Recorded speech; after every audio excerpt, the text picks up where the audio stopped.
Kým pozeráš toto video, niekde na svete niekto práve prišiel o prácu. Nie kvôli kríze, nie kvôli rušeniu pracovných miest. Nahradila ho umelá inteligencia a ani si neuvedomil, ako sa to stalo. Tu je to, o čom nikto nahlas nehovorí. AI revolúcia nie je budúcnosť. Deje sa práve teraz, v tejto sekunde. A je nemilosrdná k tým, ktorí nie sú pripravení. Za posledných 18 mesiacov viac ako 4000 firiem po celom svete integrovalo AI do svojich pracovných procesov. Marketéri, dizajnéri, programátori, analytici. Profesie, ktoré sa zdali byť chránené, sa zrazu ocitli pod paľbou. Ale tu je paradox, ktorý ti rozbije hlavu. Tí istí ľudia, ktorí sa AI boja, môžu sa stať jej víťazmi. Otázka je len jedna. Stihneš pochopiť pravidlá novej hry skôr, ako bude neskoro? Dnes ti ukážem, čo sa v skutočnosti deje za kulisami tejto revolúcie a prečo nasledujúcich 5 rokov rozhodne o všetkom. Predstav si, normálne ráno v kancelárii veľkej marketingovej firmy v Londýne. September 2024. Tým 12 copywriterov príde do práce a uvidia mail od vedenia. Optimalizujeme procesy. O 2 týždne neskôr v tíme zostali 3 ľudia. Zvyšných nahradila kombinácia ChatGPT, Jasper AI a jedného šikovného manažéra, ktorý sa naučil správne formulovať požiadavky. Znie to ako dystópia? Toto je skutočný príbeh, ktorý potvrdila správa McKinsey z októbra 2024. Podľa ich výskumu už 45% firiem s obratom nad $50 miliónov používa generatívnu AI v každodennej práci. Ale tu je zaujímavé. Tí 3 copywriteri, čo zostali, ich plat zvýšili o 40%, pretože neboli len pisatelia. Stali sa režisérmi umelej inteligencie. To je kľúčové slovo. Režiséri. Pretože AI revolúcia nefunguje tak, ako si všetci myslia. Väčšina ľudí si predstavuje pochmúrnu budúcnosť, kde roboty vytláčajú ľudí. Klasický obrázok z filmov, prázdne kancelárie, automatizované systémy, ľudstvo na okraji pokroku. Realita je oveľa zložitejšia a akokoľvek čudne to znie, optimistickejšia. Podľa údajov Svetového ekonomického fóra, zverejnených v apríli 2024, umelá inteligencia skutočne zničí okolo 85 miliónov pracovných miest do roku 2025. Desivé číslo. Ale tu je to, čo hovoria ďalej. Zároveň vytvorí 97 miliónov nových. Pritom väčšina z nich pre ľudí, ktorí vedia pracovať s AI ako s nástrojom. Toto nie je nahrádzanie ľudí strojmi. Toto je rozdelenie ľudí na 2 skupiny. Tých, ktorí ovládajú technológiu a tých, ktorých technológia robí neaktuálnymi. A hranica medzi týmito skupinami prechádza cez jednu jednoduchú schopnosť. Umenie komunikovať s umelou inteligenciou. Poďme hlbšie, pretože tu sa začína skutočne šialená časť.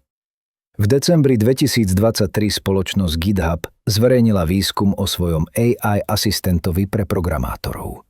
Copilot.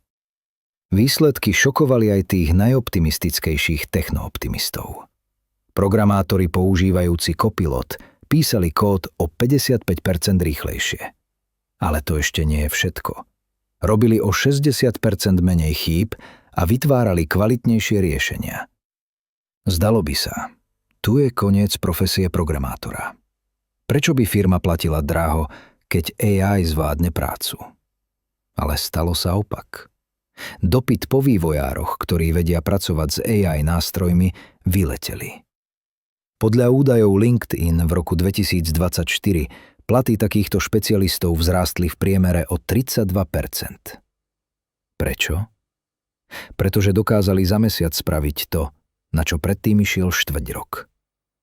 Toto je nová ekonomika. Hodnota nie je v tom, koľko pracuješ, ale v tom, aký výsledok vytvoríš s pomocou dostupných nástrojov. A tu väčšina ľudí robí fatálnu chybu. Snažia sa súťažiť s AI.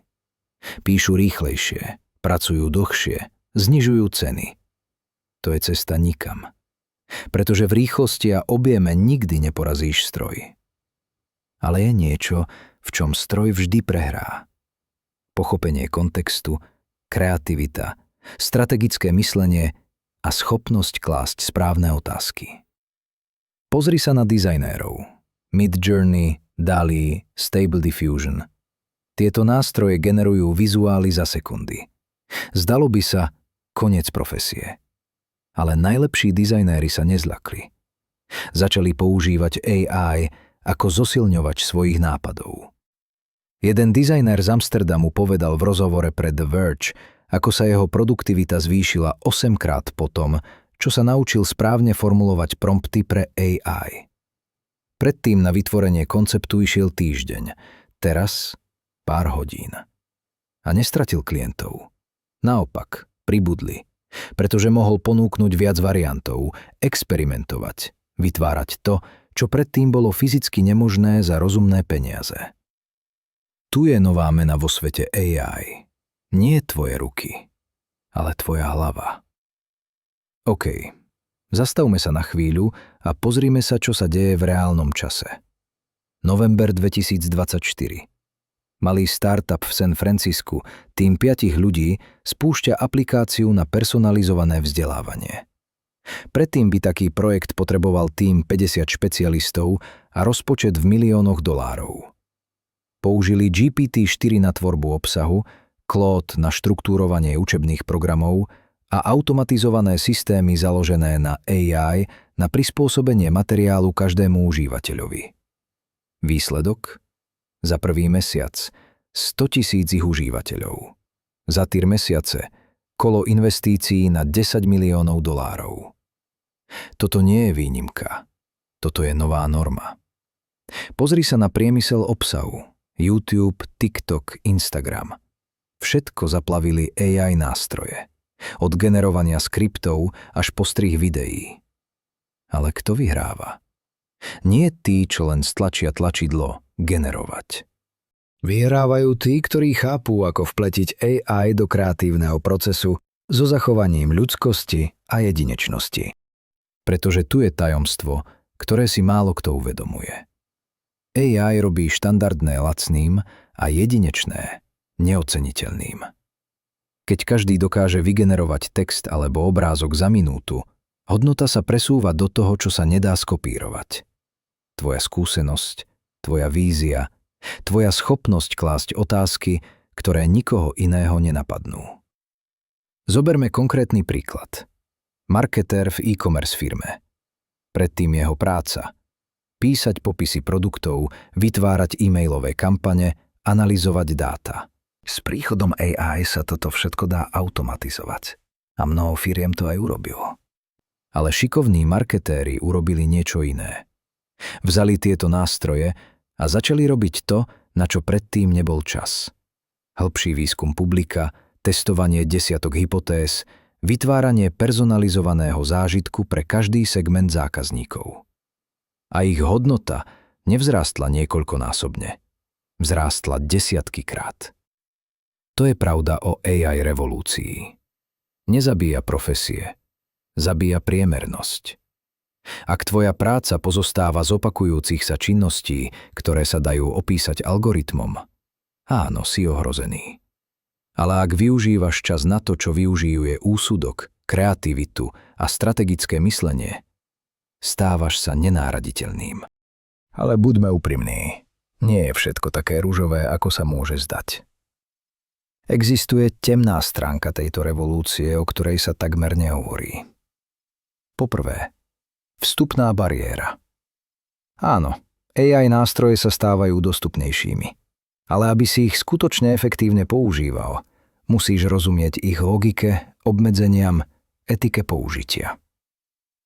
Podľa výskumu Stanford University z augusta 2024 existuje rastúca priepasť medzi tými, ktorí majú prístup k vzdelaniu o AI a tými, ktorí ho nemajú. V rozvinutých krajinách sa školáci už učia základy strojového učenia. V rozvojových prístup k takýmto znalostiam zostáva privilégiom. Toto vytvára novú digitálnu nerovnosť a je oveľa nebezpečnejšia než predchádzajúca, pretože priepasť rastie exponenciálne. Po druhé, etické dilemy. Keď AI rozhoduje o prijímaní, úveroch, lekárskej diagnostike, kto nesie zodpovednosť za chyby? V lete 2024 spoločnosť Amazon čelila škandálu. Ich AI systém na výber životopisov systematicky diskriminoval ženy kandidátky, pretože bol trénovaný na historických dátach, kde väčšina úspešných zamestnancov boli muži. Stroj jednoducho zopakoval vzorec. bez zlého úmyslu, ale výsledok bol ničivý. Toto ukazuje, AI nie je neutrálny nástroj. Odráža predsudky dát, na ktorých bol trénovaný. A po tretie, závislosť. Keď deleguješ čoraz viac úloh na AI, riskuješ stratu základných schopností. Existuje výskum od MIT, ktorý ukazuje znepokojujúci trend.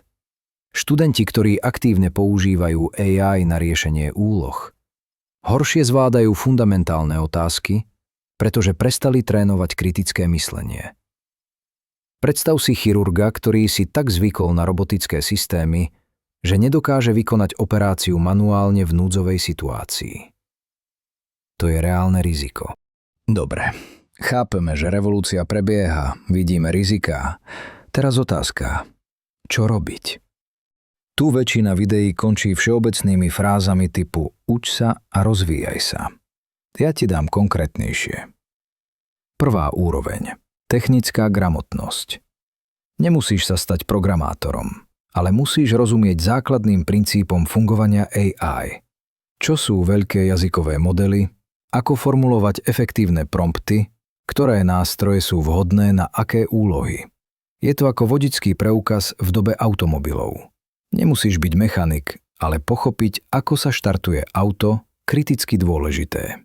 Existujú platformy ako Coursera, kde sú kurzy od Stanford a MIT o základoch AI dostupné zadarmo. Začni s nimi. Druhá úroveň. Experimentovanie. Nečakaj, kým tvoja firma zavedie AI. Začni sám. Hneď dnes. Vezmi ChatGPT, Claude alebo akýkoľvek iný nástroj. Daj si úlohu. Ako môžem toto použiť na riešenie skutočného problému v mojej práci? Jeden podnikateľ z Berlína rozprával, ako začal používať AI na analýzu recenzií zákazníkov.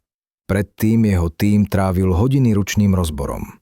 Teraz AI za minúty vydá štrukturované poznatky, čo sa páči, čo irituje, aké vzorce existujú. Toto uvoľnilo čas na to, čo je skutočne dôležité. Zlepšenie produktu na základe týchto dát. Tretia úroveň. Strategické myslenie. Najdôležitejšie. AI dokáže dať odpovede, ale nevie klásť správne otázky. To je tvoja práca. Víťazi AI revolúcie nie sú tí, ktorí najlepšie ovládajú nástroje. Sú to tí, ktorí chápu, aké problémy stojí za to riešiť. Predstav si firmu, ktorá vyrába topánky. AI dokáže optimalizovať logistiku, predpovedať dopyt, personalizovať reklamu. Ale otázka, ako vytvoríme topánky, ktoré skutočne zmenia ľuďom život? To je otázka, ktorú dokáže položiť len človek s víziou. Tu je tvoja výhoda. Poďme to celé dať dokopy, pretože tu je dôležité vidieť úplný obraz. AI revolúcia nie je technologická revolúcia. Je to revolúcia prístupu k možnostiam. Predtým, aby si spustil biznis, potreboval si tím špecialistov. Vývojár, dizajnér, marketér, analytik. Každý z nich stál peniaze a čas. Dnes jeden človek so správnymi schopnosťami a prístupom k AI nástrojom dokáže robiť to, na čo predtým bola potrebná celá firma. To znamená, že bariéry vstupu sa zrútili. Ale to tiež znamená, že konkurencia sa stala nemilosrdnou. Pretože ak to dokážeš ty, znamená to, že aj tisícky ďalších tiež môžu.